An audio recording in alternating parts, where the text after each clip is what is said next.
লেখক অশোক চক্রবর্তীর শনি চক্র। নিজেদের আড্ডায় বসে বন্ধুদের সঙ্গে গল্প করতে করতে সৌমেন দূর থেকে দেখতে পেল শকুন্তলাকে।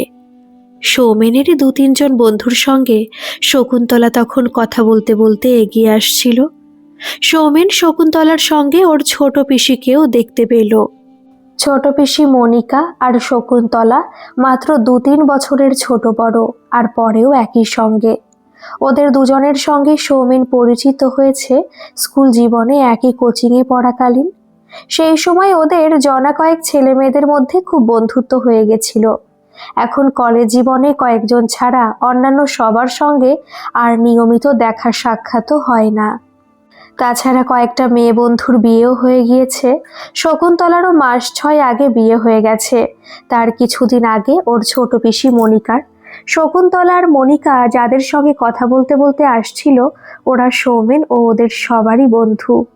সৌমেন দেখতে পেল রাজু কি একটা কথা বলে উঠতে শকুন্তলা জোরে হেসে উঠল। ওর স্বভাবটাই এরকম জলি, সব সময় হাসি খুশি। ওর সঙ্গে কথা বললেই ভালো লাগে। শকুন্তলার সঙ্গে সৌমেনের আজ থেকে 5-6 বছর আগে থেকেই একটা প্রচণ্ড ইন্টিমেসি গড়ে উঠেছিল। দুজনেই দুজনের বাড়িতে যাতায়াত করত এবং ওদের দুটো ফ্যামিলি এক প্রকার আত্মীয় জ্ঞান করত পরস্পরকে। মনিকা শকুন্তলার বিয়ের কিছুদিন আগে পর্যন্ত ওদের দিনগুলো বন্ধুত্ব সম্পর্ক ধরে একটা সুন্দর আনন্দময় পরিবেশে কেটে যাচ্ছিল। সৌমেন শকুন্তলার এই নিবিড় বন্ধুত্বের মাঝে সৌমেন হঠাৎ একদিন উপলব্ধি করেছিল ও শকুন্তলাকে নিবিড়ভাবে ভালোবেসে ফেলেছে।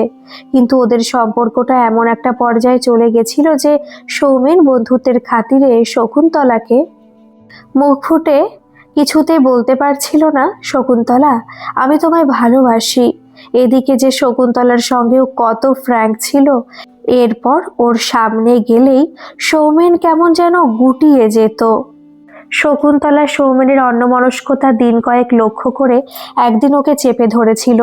সৌমেন, তোর কি হয়েছে রে? আজকাল আমাদের বাড়ি আগের মতন তেমন আসিস না, এলেও উঠবো উঠবো করিস। তোর কি হয়েছে বলতো? সৌমেন প্রথম দিন শকুন্তলার এই কথার কোনো জবাব দিতে পারেনি, কথাটা এড়িয়ে গেছিল। কিন্তু তার পরের দিনই কোচিং থেকে ফেরার সময় যখন শকুন্তলা ওকে এই একই কথা জিজ্ঞেস করলো, সৌমেন হাঁটতে হাঁটতে কিছুক্ষণ শকুন্তলার মুখের দিকে তাকিয়েছিল। তারপর ওকে বলল, তোকে একটা কথা বলবো, কাউকে বলবি না বল। শকুন্তলা সম্মতি দিলে সৌমেন শকুন্তলা অন্যান্য বন্ধুদের এগিয়ে যেতে বলে সেইখানেই দাঁড়িয়ে নিজের একটা খাতায় লিখল, শকুন্তলা, আমি তোমায় ভালোবেসেছি। তুমি আমার বিষয়ে অনেক কথা জানো, অনেক কথা শুনেছ। জানি না আমার সম্বন্ধে তোমার মনের গভীরে ব্যক্তিগত ধারণা কি, তবু তোমায় বলছি, সব বাধা দূরে ঠেলে তুমি কি পারো না আমার ডাকে সাড়া দিতে? কলাইনের ছোট্ট এই চিঠিটা লিখে সৌমেন একটু পা চালিয়ে শকুন্তলাদের ধরে ফেলল।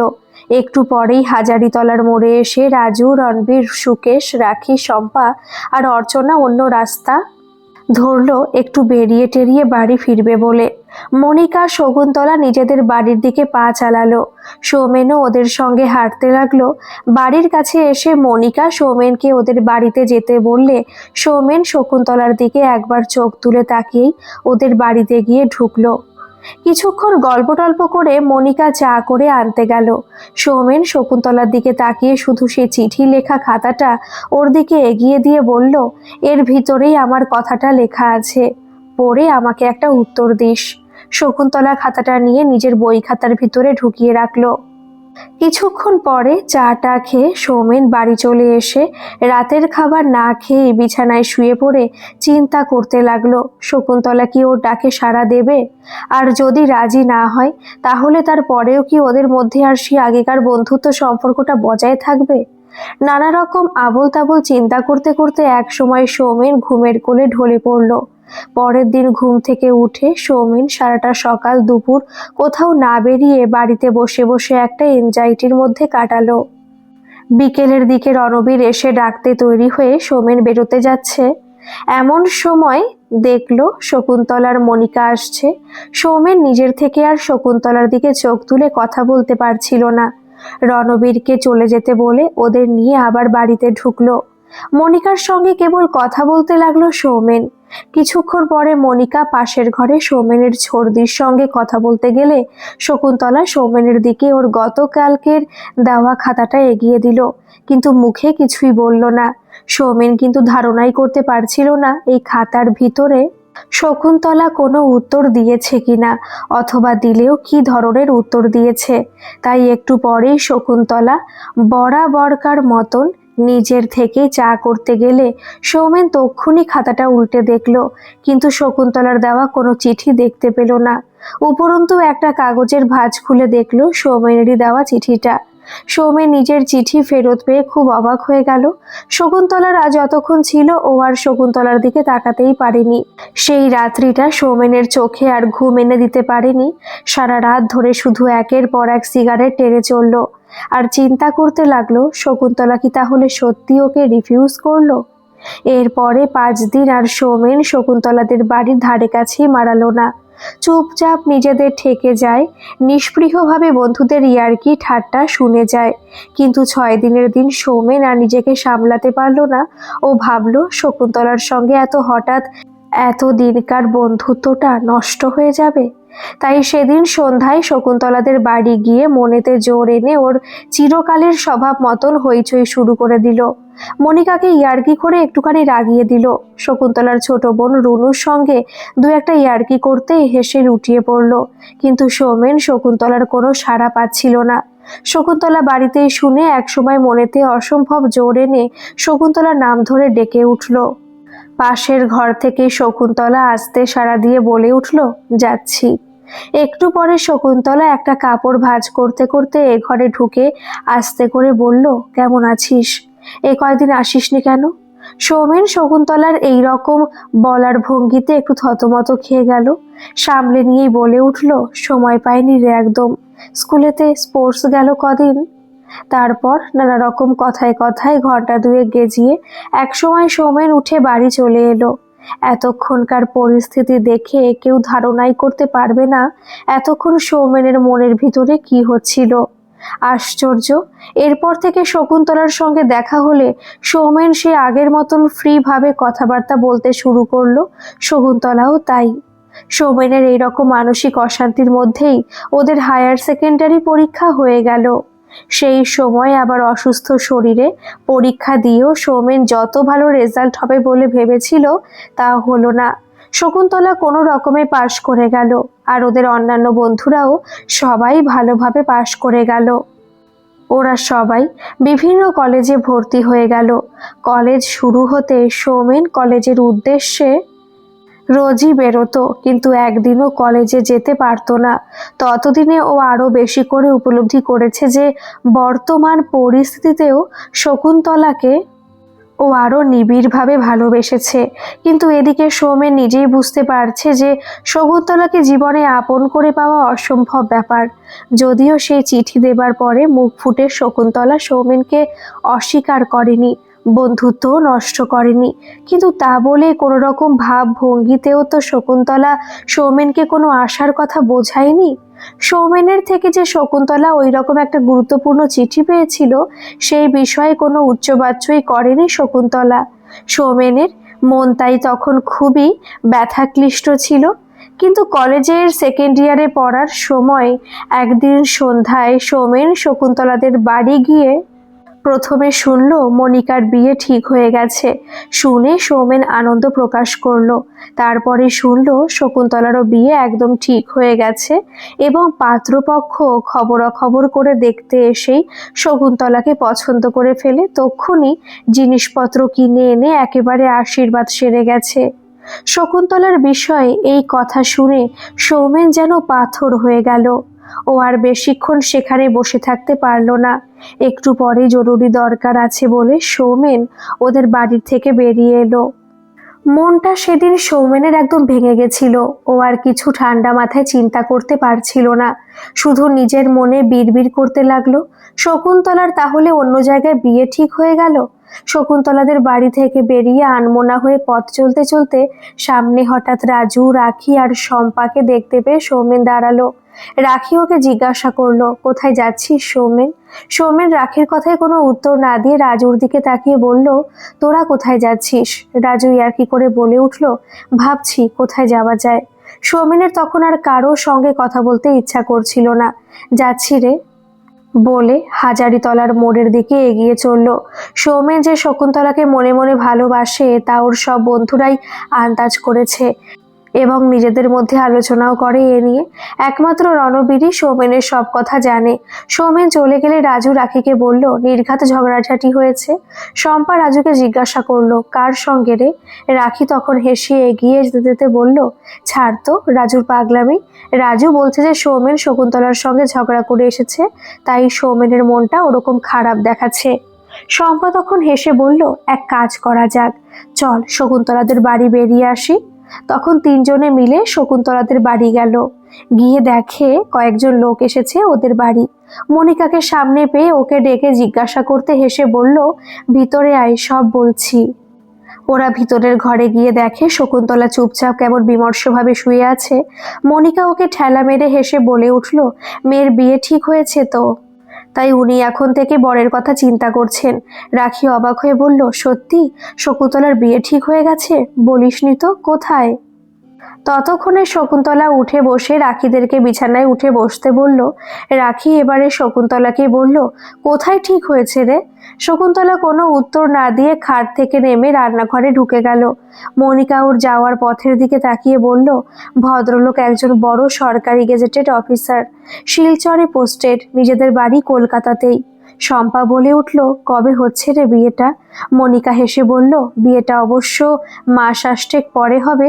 তখন রাজু বলে উঠল, ভাইজির কথা তো বললি, আর তোর? ইতিমধ্যে শকুন্তলা চোখে মুখে জল দিয়ে ফ্রেশ হয়ে এসে ঘরে ঢুকলো। আবার ওকে আগের মতন জলই লাগছিল। হাসি মুখে মনিকার দিকে তাকিয়ে আবার রাজুর দিকে ফিরে বলল, ওরও ঠিক হয়ে গেছে, সামনের মাসেই বিয়ে, একজন ইঞ্জিনিয়ারের সঙ্গে। মনিকা হাসি মুখে চুপ করে বসে রইল। এমন সময় শকুন্তলার মা ঘরে ঢুকলেন। তারপরে হাসতে হাসতে বললেন, শকুন্তলার শ্বশুরবাড়ির লোকেরা এসেছেন। বিয়ে ঠিক হবার পর থেকে কিছুদিন অন্তর ওর জায়েরা, ননদরা, নন্দাইরা সব বারে বারে আসে ওকে দেখতে।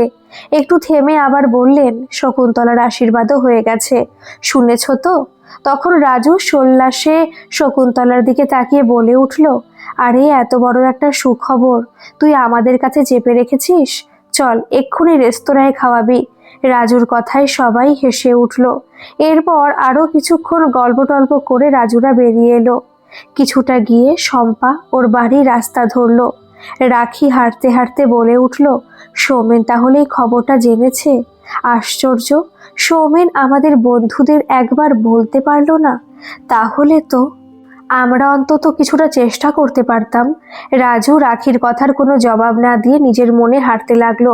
রাখি বলল, এই আমার কথা শুনতে পাচ্ছিস না? রাজু বলল, হ্যাঁ শুনেছি, তাই তো ভাবছি।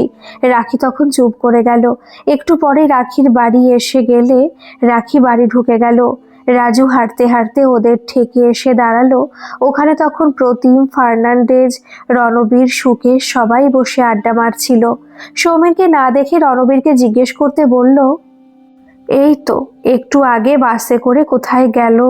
সেই দিন রাতে সৌমেন বাড়ি এসে ওর জীবনের সবচেয়ে প্রিয় বন্ধু, যার কাছে ও কোনো কথা না বলে থাকতে পারে না, সেই প্রিয় বন্ধু ডায়েরির পাতায় লিখল, শকুন্তলার বিয়ে ঠিক হয়ে গেছে আজ শুনলাম। ও সুখী হোক, যেন ওর জীবনে কোনোদিন কোনো দুঃখ না আসে। তাছাড়া কেনই বা আসবে? শকুন্তলা তো বাগদত্তা হয়ে গেছে, সুতরাং আমার আর উচিত হবে না ওর সামনে যাওয়া। এখন থেকে আমাকে শকুন্তলার কথা ভুলে যেতে হবে। কিন্তু ডায়েরি বন্ধু, আমি কি সত্যি কোনোদিন আমার শকুন্তলাকে ভুলতে পারবো? আমি যে ওকে ভালোবেসেছি, ওকে না পেলে ওর প্রতি আমার ভালোবাসা কোনোদিনও একটু ম্লান হবে না। শকুন্তলা, তুমি আমাকে ভুলে যেও, আর কোনোদিন আমার সামনে এসো না, তুমি সুখী হও। সেদিন সন্ধ্যা থেকে চিন্তা করে করে সৌমেন আর যেন পারছিল না। না খেয়ে বিছানায় গা এলিয়ে দেওয়া মাত্র ও ক্লান্তিতে ঘুমিয়ে পড়ল। পরের দিন সকালে রণবীরের বাড়িতে গিয়ে সৌমেন রণবীরকে সব কথা বলল। রণবীর সৌমেনকে সান্ত্বনা দেবার মতন ভাষা খুঁজে পাচ্ছিল না। একসময় সৌমেন বাড়ি চলে এলো। এইরকম মানসিক অশান্তির মধ্যে সৌমেন দিন কাটাচ্ছিল। কলেজে যাওয়া, পড়াশোনা সব একদম ছেড়ে দিল। একদিন শকুন্তলা আর মনিকা সৌমেনদের বাড়িতে এসেছিল। মনিকা সৌমেনের ছোড়দিকে নিয়ে সামনের স্টেশনারি দোকানে গেল কিছু কিনতে। শকুন্তলা এলো সৌমেনের ঘরে। সেদিন সৌমেনের সঙ্গে শকুন্তলা নিভৃতে অনেক কথা হলো। ঘন্টা দুয়েক পরে মনিকা শকুন্তলা বাড়ি চলে গেছিল। একদা কেটে গেল 8টা মাস। শকুন্তলার বিয়ে হয়ে গেল। আগেই মনিকার বিয়ে হয়ে গেছিল। শকুন্তলার বিয়ের রাতে সৌমেন নিজে অনেকগুলো ফটো তুলেছিল। বিয়ে শেষ হয়ে যাবার পরে সব বন্ধুরা খেয়ে বাড়ি চলে গেছিল। সৌমেন আরও কিছুক্ষণ ছিল, তবে বিয়ের ভোজ খায়নি। একসময় বাড়ি চলে এসেছিল। সৌমেন আগের থেকে সিদ্ধান্ত নিয়েছিল যে শকুন্তলার বিয়ের দিন থেকে ও আর কোনোদিন কোনো বিয়ে বাড়িতে খেতে বসবে না। শকুন্তলার বাবা কাকারা অনেক অনুরোধ করেছিলেন, সৌমেন এড়িয়ে গিয়েছিল। তারপর প্রায় মাস 6 ধরে সৌমেনের জীবনে অনেক কিছু ঘটনা ঘটে গেল। প্রথম সৌমেন চুপচাপ দিনগুলো কাটিয়ে দিচ্ছিল, কিন্তু একটা বয়স্ক বেকার ছেলের কোন বাড়িতে আর সমাদর থাকে। সৌমেনের ক্ষেত্রে ব্যতিক্রম হলো না। নিত্যদিনই বাড়িতে গঞ্জনা শুনতে হতো ওকে। ওর বাবার কথার পরিপ্রেক্ষিতে কিছুদিনের জন্য শর্ট হ্যান্ড আর টাইপিংয়ের ভর্তি হয়েছিল সৌমেন। কিন্তু এই শর্ট হ্যান্ডটা সৌমেনের একেবারেই ভালো লাগে না। হায়ার সেকেন্ডারি পাশ করে বাবার কথা অনুযায়ী কলেজের শর্ট হ্যান্ড এবং টাইপিং সেকশনে অ্যাডমিশন নিয়েছিল। কিন্তু কিছুদিন পরেই কেমন বিরক্তিকর হয়ে গিয়েছিল ওর কাছে, তাই ছেড়ে দিয়েছিল। তখন ওর বাবা খুব বকেছিল ওকে এই জন্য, কিন্তু সৌমেন আর রাজি হয়নি এতকাল ওসব নতুন করে স্টার্ট করতে। এইবারেও সৌমেন বাবার জোড়াজুড়িতে শর্ট হ্যান্ড শিখতে যদিও শুরু করেছিল ওরই এক বন্ধুর কাছে, এমনকি দ্রুত এগিয়েও গিয়েছিল বেশ কিছুটা, কিন্তু শেষ পর্যন্ত ওর মনটা কেমন হয়ে গেল, আবার শর্ট হ্যান্ড ছেড়ে দিয়েছিল। সৌমেন ইতিমধ্যে অনেক চেষ্টা করেছিল একটা চাকরির জন্য, কিন্তু পায়নি। বেকারত্বের এই গ্লানি দুর্বিষহ হয়ে উঠেছিল সৌমেনের কাছে। সৌমেন নিজে বাড়ির লোকেদেরকে লজ্জায় ও গ্লানিতে কোনো কিছুর জন্য বলতে পারতো না। মাঝে ওর পেটে কিছুদিন মাঝে মধ্যে অসহ্য ব্যথা হতো। তবু সৌমেন বাড়িতে কাউকে কিছু না বলে নিজেই দোকান থেকে বিভিন্ন ধরনের ওষুধ কিনে খেয়েছিল। বর্তমানে তাতেই কিছুটা ধামাচাপা পড়ে গেছে পেটের এই ব্যথাটা। একদিন হঠাৎ বাড়িতে তুচ্ছ কারণে বাবার সঙ্গেও ছর্দির বর অর্থাৎ জামাইবাবুর সঙ্গে কথা কাটাকাটি হয়ে গেল সৌমেনের। কিছুদিন আগেই ছর্দির বিয়ে হয়েছিল পাশের পাড়াতে। জামাইবাবুর সঙ্গে সৌমেন মুখে মুখে তর্ক করেছে বলে ছর্দিও আজকাল সৌমেনের সঙ্গে ভালোভাবে কথা বলে না। সৌমেনের যা কিছু কথাবার্তা ওর দিদিমার সঙ্গেই বলাবলি করত। হাত খরচের জন্য সৌমেন ওর বাবার থেকে মাসে মাসে 50 করে টাকা নিত। কিন্তু ওই কথা কাটাকাটির মধ্যে সৌমেনের বাবা বলেছিলেন, এবার থেকে নিজের হাত খরচ চালাবার জন্য নিজেই ব্যবস্থা করে নাও। বাবার কথা শুনে সৌমেনের খুব মনে লেগেছিল। সেই মাস থেকে আর বাবার থেকে সৌমেন হাত খরচের জন্য টাকা নেয়নি। এমনকি সৌমেনের জন্য যতটা কম খরচ হয় সংসারে, এই চিন্তা করে সৌমেন বাড়িতে দুধ খাওয়া ও মুড়ি খাওয়া একদম ছেড়ে দিয়েছে। এই জন্য সৌমেনের দিদিমা কত দুঃখ করেন, কিন্তু সৌমেন ওর ইচ্ছা থেকে সরে আসেনি। কিছুদিন পরে একদিন অনেকক্ষণ গল্পগুজব করার পরে সবাই যখন উঠি করছে, এমন সময় সৌমেন এলো। রণবীর ওর মুখের দিকে তাকিয়ে জিজ্ঞেস করলো, কোথায় গেছিলি? সৌমেন আস্তে করে বলল, এই এক জায়গায় গেছিলাম। প্রতিম বলল, তোর আজকাল দেখি পাত্তাই পাওয়া যায় না, কি ব্যাপার রে? সৌমেন এবারও সেই একইভাবে বলল, মন মেজাজ ভালো নেই একদম, বাড়িতে নিত্যদিন ঝামেলা হচ্ছে, কোথাও বেশ চলে গেলে ভালো হতো। এমন সময় ফার্নান্ডেজ বলল, কি ব্যাপার রে সৌমেন, চাকরি বাকরি কিছু পেয়ে যাচ্ছিস নাকি? বাইরে যাবার কথা বলছিস যে? সৌমেন বাঁকাবাবুর দোকান থেকে 1 প্যাকেট ফ্লেক্স সিগারেট কিনে সবাইকে একটা করে দিয়ে নিজে একটা ধরালো। তারপর বলল, চেষ্টা তো করছি, কিন্তু কোনো রকম অ্যাসিওরেন্স পাচ্ছি না এখনো। শৈবাল উৎসুক হয়ে বলল, কোথায় রে, বাইরে টাইরে নাকি? সৌমেন মাথা নেড়ে হ্যাঁ বলল। সবাই মিলে তখন সৌমেনকে বলল, ঝেড়ে কাশ না বাবা, এত ধানাই পানাই করছিস কেন? সৌমেন নিস্তেজ গলায় বলল, বিশ্বাস কর, বলার মতন এখনো কিচ্ছু হয়নি, তবে আমার মানসিক অবস্থা এখন খুব খারাপ যাচ্ছে। যেটার জন্য চেষ্টা করছি সেটা না হলে আমার অবস্থা খুব খারাপ হয়ে যাবে। প্লিজ আর কিছু জানতে চাস না, হলে তো তোরাই আগে জানতে পারবি। বন্ধুরা সৌমেনকে আর কিছু বলল না। কয়েকদিন পরে সন্ধ্যার দিকে থেকে কিছুক্ষণ আড্ডা মেরে সৌমেন আর প্রতিম হারুদার চায়ের দোকানের দিকে যাচ্ছিল। সেদিন তখনও পর্যন্ত অন্যান্য বন্ধুরা কেউ এসে পৌঁছায়নি আড্ডা মারতে। যাওয়ার পথে রাখি আর শম্পার সঙ্গে দেখা হয়ে গেল। রাখি সৌমেনকে দেখতে পেয়ে এক সাইডে ডাকলো। সৌমেন রাখির সামনে যেতে রাখি বলল, সৌমেন, তোকে একটা কথা জানাচ্ছি, তুই রাজুকে জানিয়ে দিস। সৌমেন উৎসুক হয়ে রাখির মুখের দিকে তাকালো। রাখি কিন্তু অন্যদিকে তাকিয়ে বলল, তুই রাজুকে বলে দিস, আমার পক্ষে ওর সঙ্গে সম্পর্ক রাখার সম্ভব হচ্ছে না। সৌমেন অবাক হয়ে জিজ্ঞাসা করলো, কেন? রাখি সে একইভাবে অন্যদিকে তাকিয়ে বলল, কারণটা আমি খুলে বলতে পারছি না, তবে সম্পর্কটা আর রাখা যাবে না, এটা ফাইনাল কথা আমার। তুই রাজুকে এ কথা বলে দিস। সৌমেন এবার একটু উষ্ণ হয়ে বলল, তোর ব্যাপার তুই নিজে বলকে জানা, আমাকে জড়াচ্ছিস কেন? যখন প্রেম করিয়ে দিয়েছিলাম তখন দিয়েছিলাম, তারপর তো তুই বা রাজু কেউই তোদের প্রেমের ব্যাপারে আর কোনো কথা আমার সঙ্গে আলোচনা করিসনি। সুতরাং এই শেষ অবস্থায় আবার আমাকে নিয়ে টানাটানি কেন? আমি রাজুকে এই বিষয়ে কিছু বলতে পারবো না। চল রে প্রতিম। বলে সৌমেন প্রতিমকে নিয়ে হারুদার চায়ের দোকানের দিকে গেল। হারুদার দোকানে পৌঁছে সৌমেনরা দেখে ফার্নান্ডেজ, শৈবাল, রণবীর আর বরুণ বলে ওদের ঠেকেরই আরেকজন পুরনো বন্ধু চা খাচ্ছে। সৌমেন প্রতিমকে দেখে বরুণ হারুদাকে বলল, আরও দুটো চা দিতে। চা খেতে খেতে বরুণ ওর কথা বলছিল। প্রায় বছর 5 হতে চলল বরুণ চাকরি করছে জলপাইগুড়ি টি গার্ডেনে। ওর জেঠুর দৌলতে এই চাকরিটা হয়ে গেছে ওর। বরুণ বলছিল, ওখানে চাকরি করতে করতে জান শেষ হয়ে যাচ্ছে মাইরি। তোরা এখানে কি রকম স্ফূর্তিতে আছিস, আর আমি সেই ধ্যার ধেরে গোবিন্দপুরে পড়ে আছি, কোনো লাইফই নেই ওখানে। সৌমেন বলল, তবু তো তুই চাকরি করছিস বলে তোর একটা মেন্টাল স্যাটিসফ্যাকশন আছে। আমি যে এখানে বেকার হয়ে আছি, আমার কি খুব ভালো লাগছে? কতটা বয়স হয়ে গেল, তাছাড়া বাড়িতে নিত্যদিন গঞ্জনা, এই বেকারত্বের গ্লানি আর সহ্য হয় না, বুঝলি তো? আসলে সৌমেনের ওর বন্ধুরাই চাকরিতে ঢুকে গেছিল বা বাবার ব্যবসার জয়েন করেছিল, শুধু সৌমেনেরই এখনো কিছু হয়নি। বরুণ বলল, হ্যাঁ, বেকার থাকার কষ্ট যে দারুণ সেটা আমি বুঝি। আমি পাশ করার পরপরই এই চাকরিটা পেয়ে গেছিলাম বলে বেকারত্বের জ্বালা কিছুই বুঝিনি।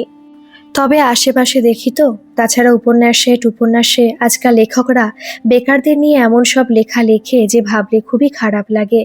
একটু থেমে বরুণ আবার বলল, এই তো একটু আগে ফার্নান্ডেজের মুখে আমাদের ঠেকের বন্ধুদের কথা সব শুনছিলাম। ভেবে অবাক লাগে যে ঠেকের অতগুলো বন্ধুর মধ্যে এখন মাত্র জনাকয় বন্ধু ঠেকে আসে। সবাই কিন্তু এখানেই থাকে, আমার মতো দূরে থাকে না। আসলে ব্যাপারটা কি বলতো, সব শালাকে ঠেকে ভিড়েছিল খালি প্রেমের ব্যাপারে নাকি? তারপর প্রেম পর্ব ঘুচে গেলে যে যার কেটে পড়েছে। সৌমেন কোনো জবাব দিল না এই কথার। প্রতিম বলল, ও সব ফালতু আলোচনা বাদ দে, কে কি করলো না করলো তাতে কি আসে যায়? আমরা যারা ঠেকে আছি তাদের ছাড়া অন্য কারো ব্যাপারে আলোচনা করতে আমরা মোটেই চাই না। ইতু ওদের সবাইয়ের চা খাওয়া হয়ে গেছিল, ওরা আবার ঠেকে ফিরে এলো। ঠেকে ফিরে দেখে রাজু একলা বসে সিগারেট টানছে। সৌমেনের দিকে রাজু একবার তাকালো, কিন্তু সৌমেন অন্যদিকে চোখ ঘুরিয়ে নিল চট করে। কিছুক্ষণ গল্পগুজব চলার পরে রাজু সৌমেনকে একপাশে ডেকে নিয়ে যেই বলতে শুরু করেছে, সৌমেন, রাখি শম্পাকে দিয়ে বলে পাঠিয়েছে। সৌমেন রাজুকে থামিয়ে দিয়ে বলল, আমি জানি, আর বলতে বাধ্য হচ্ছি, রাখি এ ব্যাপারে একেবারে ডিটারমাইন্ড, ফার্দার ওকে আর রিকোয়েস্ট করে কোনো লাভ হবে না। রাজু সঙ্গে সঙ্গে বলল, না, আমিও আর রিকোয়েস্ট করার কথা চিন্তা করিনি, তবে এতদিন বাদে শেষ পর্যন্ত হঠাৎ এরকম করলো কেন, আমি কিছু বুঝতেই পারছি না। সৌমেন রাজুর কথার কোনো জবাব না দিয়ে আবার ঠেকে এসে বসলো। রাজু আরও কিছুক্ষণ চুপচাপ দাঁড়িয়ে দাঁড়িয়ে সিগারেট টেনে হঠাৎ বাড়ির দিকে হাঁটা দিল। প্রতীক রাজুকে চলে যেতে দেখে শবতক্তি করে উঠল, যা শালা, ঠেক থেকে আরেকটা রত্ন খসে পড়লো নাকি?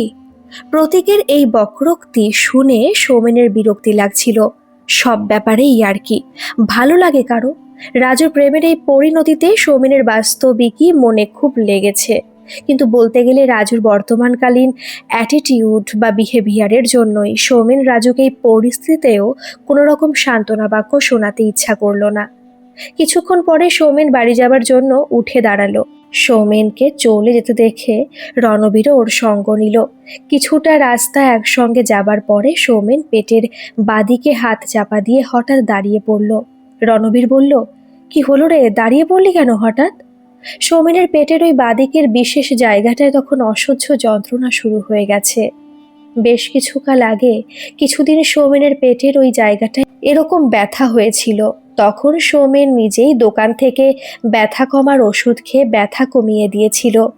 আজ হঠাৎ পেটে আগের মতন বরং আগের চাইতেও অসহ্য ব্যথা হওয়াতে সৌমেন পেটে হাত চাপা দিয়ে যন্ত্রণায় মুখটু কুঁচকে দাঁড়িয়ে পড়তে বাধ্য হয়েছিল। রাজুকে সৌমেন একটা রিক্সা ডাকতে বলল। বাড়িতে এসে সৌমেন দিদিমার থেকে এক গ্লাস গরম জল চেয়ে নিয়ে খেয়ে নিল। রাজুকে বলল, এই গরম খেলাম, এবার ব্যথাটা কমে যাবে, তুই এবার বাড়ি যা, আমি শোবো এবারে। রাজু বাড়ি যাবার আগে সৌমেনের দিদিমাকে সৌমেনের পেটে ব্যথা হওয়ার কথা বলে গেল। দিদিমা ঘরে এসে দেখেন সৌমেন ঘুমিয়ে পড়েছে। সৌমেনের দিদিমা নিজের মনে গজগজ করতে লাগলেন, পেটে ব্যথা হইব না, খাওন দাওনের সিঁড়ি কি হয়েছে আজকাল। অফিস থেকে সেদিন অনেক রাতে বাড়ি ফিরে সৌমেনের বাবা যখন শাশুড়ির মুখে সৌমেনের ওই রকম অসহ্য পেটের ব্যথার কথা শুনলেন, তখনই কোনো কথা না বলে সোজা পাড়ারই বাসিন্দা এক নামকরা হাসপাতালে ডাক্তারের কাছে গিয়ে সঙ্গে করে নিয়ে এলেন।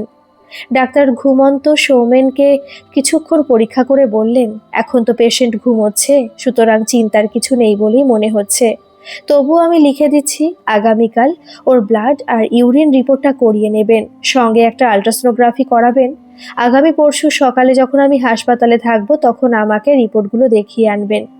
সৌমেনের বাবা সম্মতি জানিয়ে ডাক্তারবাবুকে ভিজিট দিয়ে দরজা পর্যন্ত এগিয়ে দিলেন। পরের দিন সকালে ঘুম ভাঙতে সৌমেন পেটের ব্যথার কোনো নিদর্শনই খুঁজে পেল না।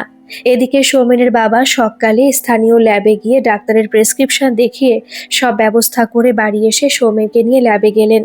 চা পর্যন্ত খাওয়া যাবে না, ল্যাব থেকে বলে দিয়েছিল।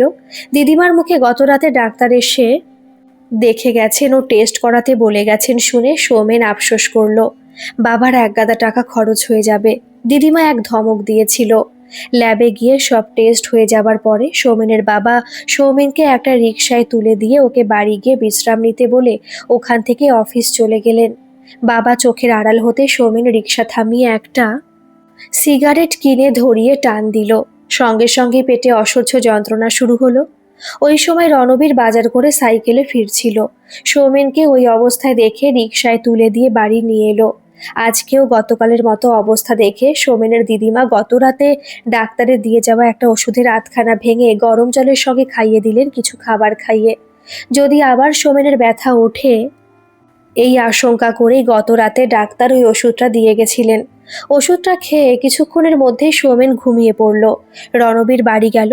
সেদিন রাতে সৌমেনের বাবা অফিস ফেরত ল্যাব থেকে সৌমেনের রিপোর্টগুলো নিয়ে এলেন। বাড়িতে ফিরে শাশুড়ির মুখে সৌমেনের আবার সকালে আগের মতন পেটে অসহ্য ব্যথা উঠেছিল শুনে সৌমেনের বাবার মনটা খারাপ হয়ে গেল। পরের দিন সকালে সৌমেনকে নিয়ে ওর বাবা হাসপাতালে গেলেন ডাক্তারবাবুকে রিপোর্ট দেখাতে। ডাক্তারবাবু রিপোর্ট দেখে চিন্তিত মুখে আরেকজন ডাক্তারের সঙ্গে ফোনে কথা বলে ওনাকে আনালেন। দুই ডাক্তার ভালো করে রিপোর্ট দেখলেন ও সৌমেনকে পরীক্ষা করলেন। তারপর সৌমেনের বাবাকে বললেন, আমরা কিছু একটা ডাউট করছি, তবু নিঃসন্দেহ হবার জন্য ওর পেটে একটা এফএনসি করে দেখতে চাই। সৌমেনের বাবা সৌমেনকে চেম্বারের বাইরে বসতে বলে ডাক্তারকে জিজ্ঞেস করলেন, ডাক্তারবাবু, আপনারা কি সাসপেক্ট করছেন? পাড়ার ডাক্তারবাবু বললেন, আমরা সাসপেক্ট করছি ক্যান্সার, তাই শিওর হবার জন্যই ওই এফএনএসিটা করতে চাই। ক্যান্সার কথার শুনে সৌমেনের বাবার মাথাটা কেমন ঝিমঝিম করে উঠল। সৌমেনের মাও তো এই মারণ রোগে চলে গেছেন। ডাক্তারবাবু 4 দিন পরে একটা তাং দিলেন ওই টেস্টের জন্য, আর একটা ইঞ্জেকশন লিখে দিয়ে বললেন আবার তীব্র ব্যথা উঠলে দিতে। সৌমেন বাইরে থেকে বাবার সঙ্গে ডাক্তারের কথাবার্তা সব শুনতে পাচ্ছিল। মনটা ওর বিষণ্ণ হয়ে গেল। বাড়ি ফিরে সৌমেন ধীরে ধীরে নিজের ঘরে এসে শুয়ে পড়ল। চোখ বুজে সৌমেন ক্লিষ্ট হাসি হেসে ভাবল, আজ থেকে ওর জাগতিক ইচ্ছার কোনো দাম রইল না আর। ও যে শেষ হয়ে যেতে চলেছে, হয়তো আর 3 মাস কি 4 মাস, বড়জোর 6 মাস সৌমেনের মেয়াদ। সৌমেন চিন্তা করল, পৃথিবী থেকে ওর ঠেক আর কিছুদিন বাদেই উঠে যাবে। এই রূপ রস গন্ধে ভরা পৃথিবীর আকর্ষণ ছাড়িয়ে তাকে লীন হয়ে যেতে হবে মাটির বুকে। হঠাৎই সৌমেনের মনে পড়ে গেল ওমর খৈয়ামের একটা বিখ্যাত শায়র। যদিও ওমর খৈয়াম এই শায়রিটিকে বলিয়েছিলেন প্রিয়ার মুখ দিয়ে, কিন্তু সৌমেনের ভারী প্রিয় এই লাইন দুটি।